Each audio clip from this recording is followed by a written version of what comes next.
دل من دیوانگی می‌خواهد.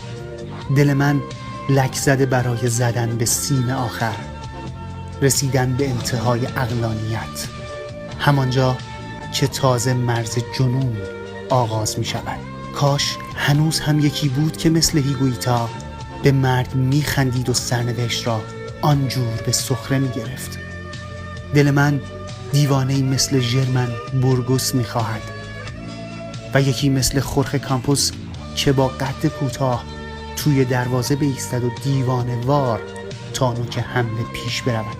یکی که بگوید هنوز هم دنیای دیوانگان است. کاش میان جمع عاقلان باز یکی دیوانه میشد، شبیه پریدن از لبه پرتگاه مرگ بدون بال روی شانه هایش.